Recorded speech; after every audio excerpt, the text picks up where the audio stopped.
Councillor Constance, thank you so much for joining us on the Small Business Growth Podcast. It's a pleasure to have you here today. It is awesome to be here. Really happy. I think the main thing that we've been excited to talk about is just the great things that City of Moreton Bay is doing for small businesses.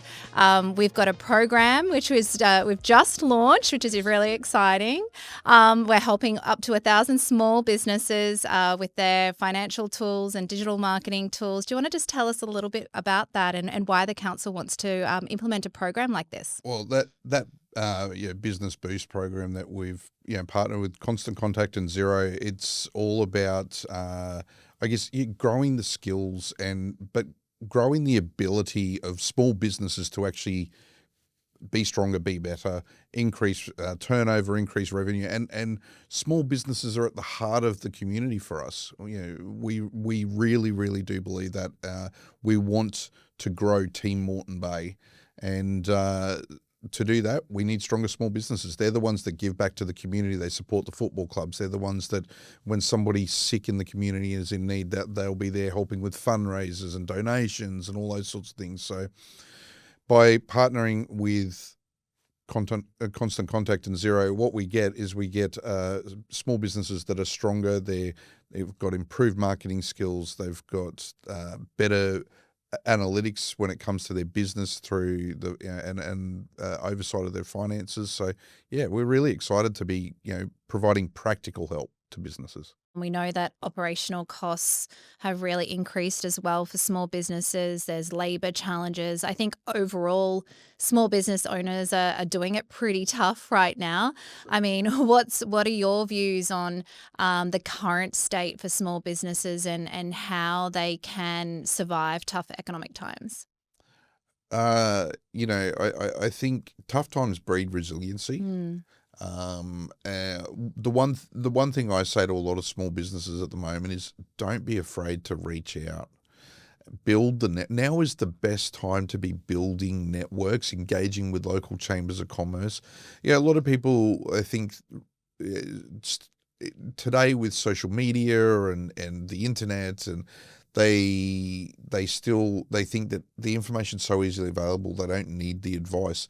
And you might not need the advice because you can find the information, but you still need the support. And so I think for small businesses, being able to engage through chambers of commerce, through practical supplier events. So for council, again, we run supplier briefings every year to allow businesses the opportunity who are curious about the idea of supplying to council to come along and learn, what are some of our current challenges? How do you actually register with the supplier portal?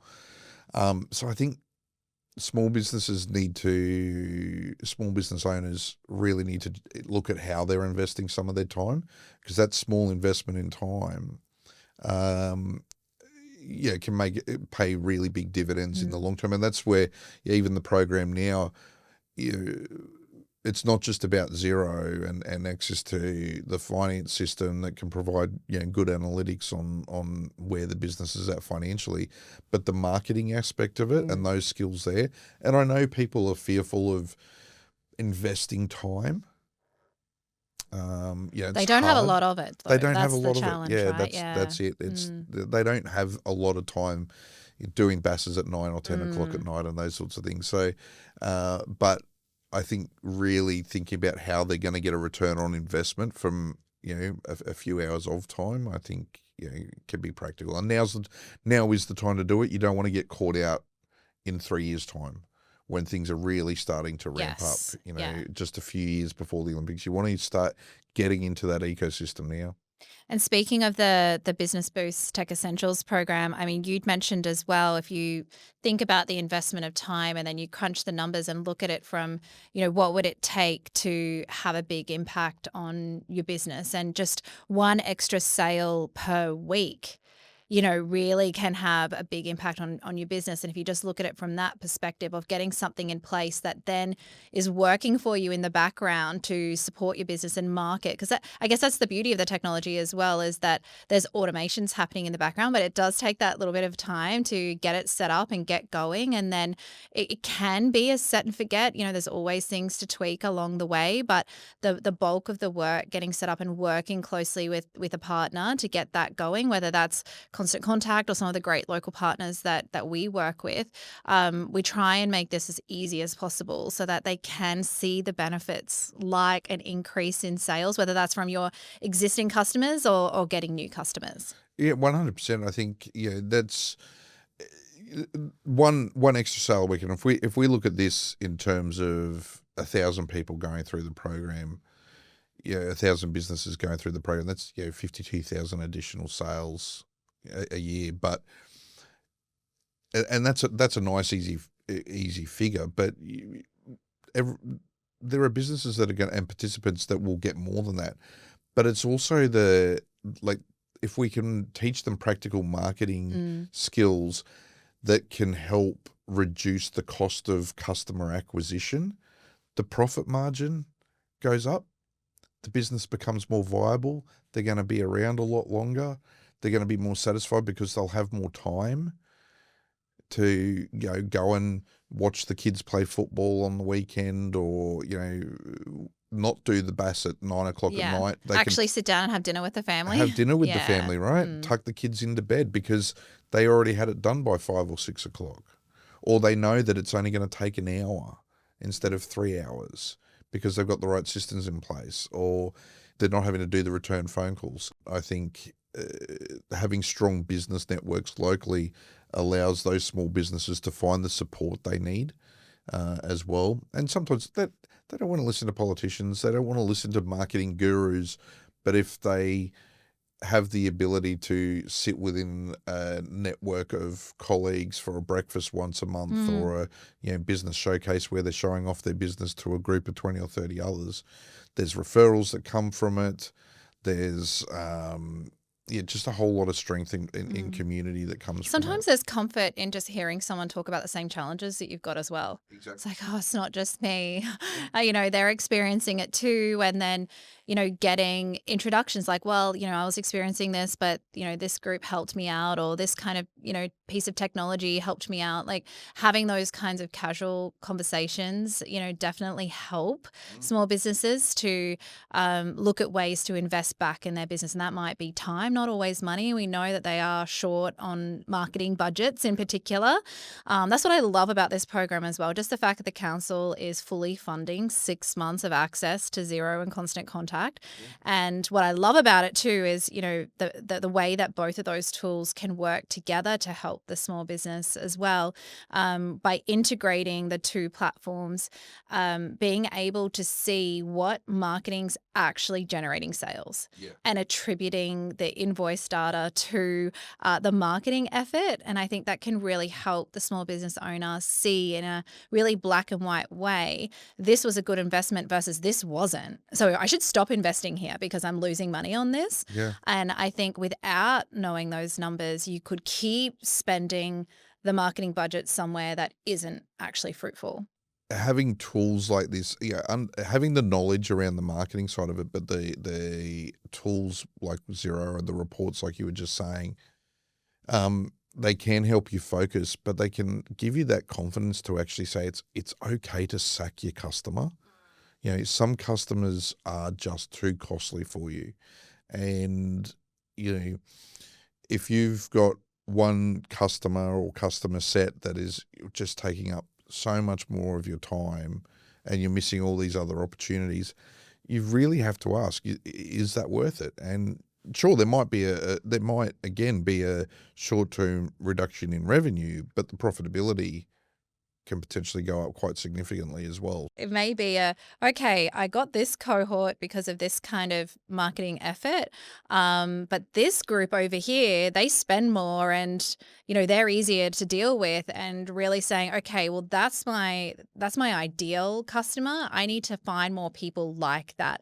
Similarly, with the way people can use Constant Contact and Zero together, you can then target your top spenders. Yeah. So being able to leverage invoice data to say, well, this is the kind of VIP messaging I want to go to my top spenders. You can even market to customers that are MIA. So maybe they haven't come back for 6 months. If you're a hairdresser in particular, you might do a campaign saying, it's been 6 months since I've seen you. We miss you. Here's a QR code or a promo code. Next time you come back, book here, and here's the link. Like, what a great way to bring people back. But unless you've got the tools, one, to even get the campaign out, but you also don't necessarily have the data talking to each other to say, this customer hasn't been back in a while, and then it automatically generates an email like that. I mean, that's where the time saving comes in. And I think that initial investment in time of getting it set up, creating the tools, you get it for free for 6 months as part of this program, which is great. And then the education, you talked about how important it is to invest a little bit of time in that learning, and us driving some of those master classes to help people understand how to use it and why it's important and where you can use it to get those increases in sales, whether it's new customers or existing. Well, that's exactly it, right? Like, I love that whole automation aspect of the customer reporting.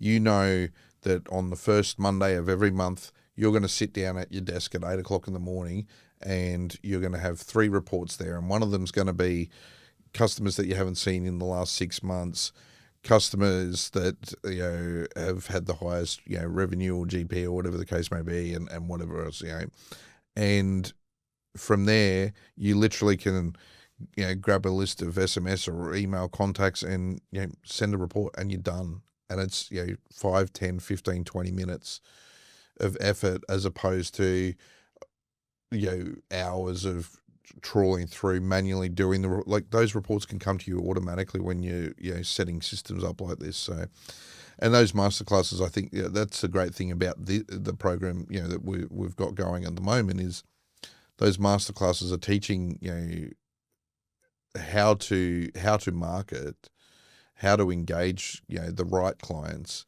but also how to use the different sets of data together, because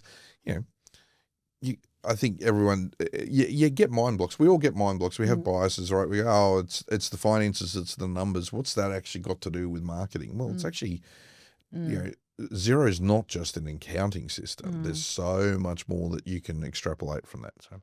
And we know 43% of small businesses aren't profitable.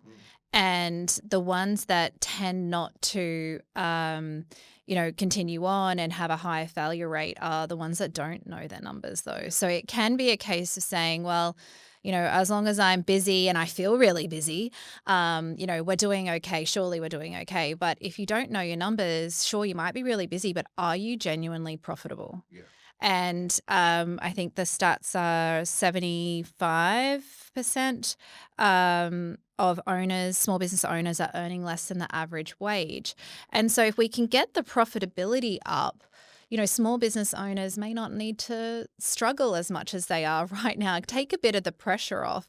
And I think there's a little bit of apprehension sometimes around technology and whether this can really work. And does this take the human element out of what people love about my small business, because they love coming in and talking to me and the community, and it should never take away from that. It should complement that is the key. And that's what we talk a lot about is the technology's advanced so much now. You can really, as long as you've got the data in there, you can really personalize this messaging so that people aren't silly. They know it's coming from a platform. It's not coming one-to-one from you. But they can tell that this is targeted at me, this is value add for me, and this is relevant. And then it just continues on with that, community feel that a small business has, but leveraging technology to automate some of that. And we know that 27% of consumers, when they buy from a small business, they never hear from the small business again. And they genuinely want to. I think Aussies like to buy local, but then small business owners don't want to bother people either. And they feel like, oh, if they want to come back, they will. But you have to be way more hungry and proactive at the moment. That, it's a noisy place when it comes to marketing. Big business is doing a lot of marketing. So, what's your take on that? I have a particular pizza chain that some days I get 2 or 3 text messages from, and it drives me nuts. Absolutely drives me Yeah. nuts. But I know there's a local pizza shop.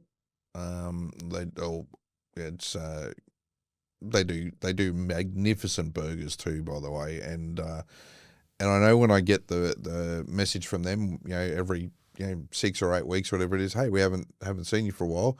I'm turning to my wife and saying, hey, babe, it's Friday night. Let's go and get those smashed burgers. Yeah. And that's exactly it. The one from the big national chain pizzas, the messages are set to go to the spam folder. I'm not interested. And part of the reason is that annoyance of some days, literally, I get 2 or 3 messages from them. So I don't want that. But the local bloke, I want to know what he's doing. Yeah. I want to know that he's got a special on this weekend, or that they're running a theme for something, and I'm more inclined to go if I can. But they can't promote to you if they don't ask, and they don't ask for the number. They don't include you in a database, and then it goes somewhere where they can automate that as well. And I think that's a little bit of a gap. I hear that often of, I don't want to bother people, they bought something. I don't want to ask them for their phone number, but people will say no if they don't want to give it to you. But also, if I've had a really good experience, and that's what small business owners are so good at, delivering such a good experience and a local experience when you're coming in, that I genuinely do want to hear from most of the businesses that I'm buying from that are small business, for sure. 100%. A lot of businesses started as side hustles. They're side gigs, right? It's somebody's looking to transition out of the work they're in, and very few people are in the position to actually go, I'm quitting my job today and starting a new business. Yeah. They have to start their small business and Get it to a point before they can do that. Can do that. And again, these tools help people probably accelerate that process. And get outside investment if that's what they're looking for as well. Exactly. We know as well that that small businesses, feeling the squeeze right now from a budgetary perspective, finding it difficult to compete against larger players. I mean, from your perspective, do you have any examples of where you're seeing this done really well, and how small businesses are growing and competing well in today's economy? The ones that are out there investing time in building networks with chambers of commerce, engaging in programs like this and taking the opportunities, I think are the ones that tend to thrive and tend to be around in at those critical 12-month, 3-year, 5-year points in time. So, And I think that the only constant is change at the moment in particular, right? And I think that change is happening at, quite a fast rate, and it can be difficult to keep up. But where I see the challenges with working with some small businesses is they're not keeping up with the change. Or maybe they're very comfortable because the way it's always been has worked really well for them. And some of the small businesses that I mentor through the Mentor for Growth program with the Queensland government are coming now and asking for help, raising their hands, which is so important to do, as you said. Because suddenly what used to work is no longer working anymore. And they're like, I never really had to market. It was just referrals, or leads always came through my website. So the great stuff around AI and what it's been able to do has also had a really negative impact on web traffic to websites. And so we're seeing between 17% and 70% drop off in web traffic because people are getting the information they need. It's summarized at the top. Google's doing it, or they're not even using Google anymore. They're going to the AI tools, and not everyone's then, clicking on the sources and going to those pages because they're getting what they need. Or the way that their page is structured is not optimized to get picked up by the AI tools. And so people are having to evolve now and look at ways where, you need more FAQs on your website, for example. The more FAQs you have, the easier it is for the likes of the AI tools to pick it up because it's a bit more conversational and natural language. But yeah, I think the small business owners, maybe some of the older small business owners as well, that have been able to survive because, what they've had in place has worked so well for them and they've done so well to get it to that point. But technology and just changes in the economy have really had a big impact, and some of those small businesses aren't evolving. And I think that that's going to be a challenge. Yeah, you have to be willing to evolve. Mm. It's that there's a couple of key words that always come up in entrepreneurship conversations around iterate and innovate, and just keep in that cycle of innovate, iterate, reevaluate where your beachhead market's going to be, work out how the simple concepts of as well of once you establish within a market how you can effectively remarket the same product to different people. And I think that's a lot of people don't realize in business just how easy it actually is to take an existing product that you have and remarket it as something for a different demographic, a different market, with not a lot of effort. And again, it's that you're not just innovating and iterating on the product, but you're innovating and iterating on your customer base and your target markets and those sorts of things. So, And testing and learning, right? It's okay for it to not work out 100% of the time. It's okay to make mistakes. We all do. But if you're not testing and learning, then you're not evolving.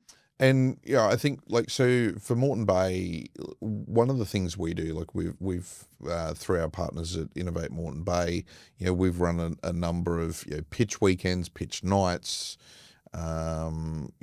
startup weekends and accelerator programs and things like that, where we're not just looking at businesses that haven't started, we're looking at businesses as well and inviting businesses in that are on a journey to come and pitch their idea and, potentially be told this is gold, go and do it, or, hey, no, you need to change, you need to pivot.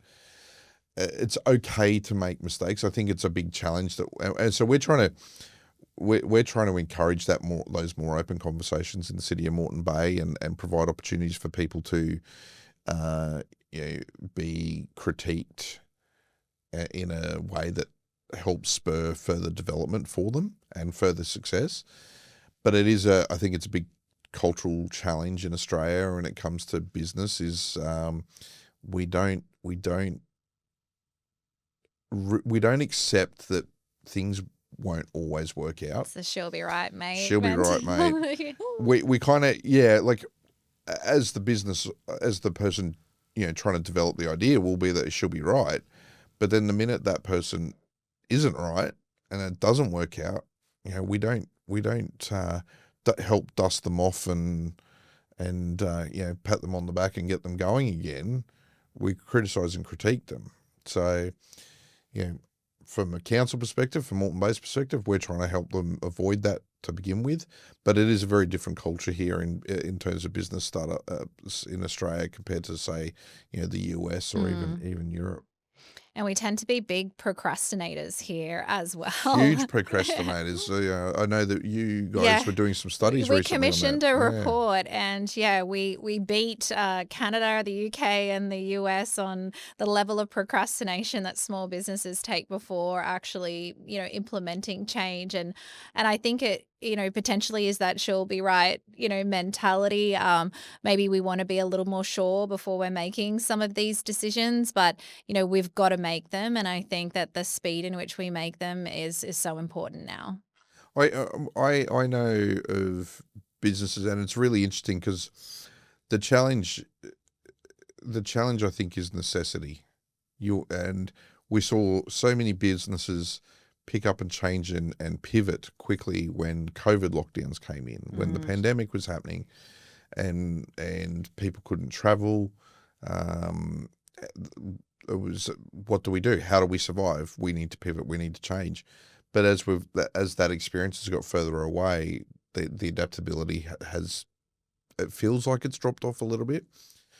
And hopefully, again, programs like this provide people confidence to actually re-engage, look at things again and go, you know what, I can do things different. I can improve. So, And that's what I love about the council looking at this from both a marketing and a financial literacy perspective, knowing the numbers, being able to grow your customers and grow sales.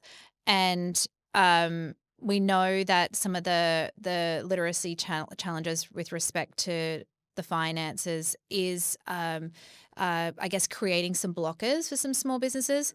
But what we also know is that that's the biggest source of stress right now for small businesses in Australia and New Zealand. We've got, the rising cost of goods accounted for 50% of, the financial pressures that small businesses were telling us they were feeling.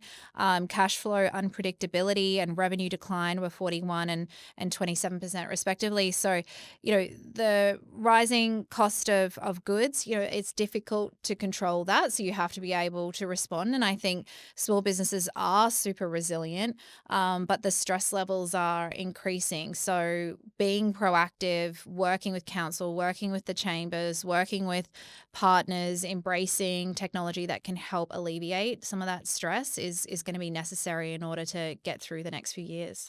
yeah, and I think we touched on 2032 earlier. That is all starting to ramp up. The organising committee starting to plan for their sessions on how small businesses are going to be able to engage in the supply chain, and whether that is that they're engaged directly with the organising committee or councils, or whether they're subcontracting. There's still going to be plenty of opportunities for them to be involved, and I think being open to those ideas and at least logging in. You don't necessarily have to go to these events physically. A lot of them, they also will run an online version, so you can listen to a catch up of it on the podcast, or on a Spotify stream or something like that, and get the information as well. So I think just being open and adaptable, and trying to just take on some of these opportunities that are coming, because now is the time. Now, with 2032 coming, we've got booming populations. City of Moreton Bay, where in the well into the 500,000 plus population, pushing around about the 530,000 population now. The reality is that's under the current official figures, there's about a 30 to 40% increase in that by 2046. And the reality is, though, we're targeting, or we believe that'll be probably closer to 1 million person city. That's just City of Moreton Bay. Then you've got all the other South East Queensland councils. So, it's a lot of opportunity. A lot of growth. So speaking of opportunity, there's only 1,000 spots open in the Business Boost Tech Essentials program, which is fully funded by the council. We have 150 that signed up in the first few weeks. So what would your advice be to those people considering signing up for the program? I think, we've said it so many times, take the opportunity. Get in quick, take the opportunity. There's a compounding benefit to being involved. If you sign up right towards the end, the time factor in terms of what the improvement in your business could be is less. So get on board now, get involved. We're really excited to be supporting the program. 1,000 businesses, 52, potentially very easily 52,000 additional transactions across the City of Moreton Bay. The increased revenue for those small businesses, the increased profitability for those small businesses. It's exciting. Why would you not want to be jumping onto that program really quickly? And you've talked about it before as well around, businesses are using tools like Xero, getting paid potentially up to 2 times as fast. That can save 2.52 million in overdraft and line and credit fees as well. Yeah, this is the thing. Like, when we're talking about an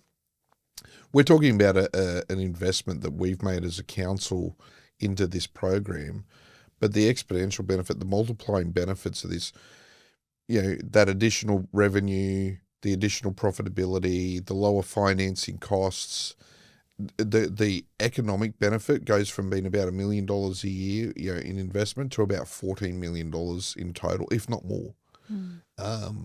So yeah, I think for small businesses, ask yourself: do you want to be more profitable? Do you want to have more clients? Do you want to have more profitable clients? But the other thing is, do you want to reduce your costs? And those financing costs, having to dip into overdraft facilities and things like that, if you can avoid those by getting paid faster because you can you can set up invoice automation and all those sorts of things, why wouldn't you? Especially when it's free for the first 6 months. Exactly right. Yeah. Yeah. Which is the time to establish and get to that point where the return on investment, moving forward from there, you've got 6 months to get yourself set up, working in the system, and really fine tune that return on investment for the longer term. Absolutely. Well, Councillor Constance, it's been an absolute pleasure having you on the Small Business Growth Podcast. Thank you so much for joining us today. Thanks for having us, Renee. Really happy to be here talking about small business, supporting small business, and City of Moreton Bay as well. So go Team Moreton Bay. I love it. Thank you. No worries.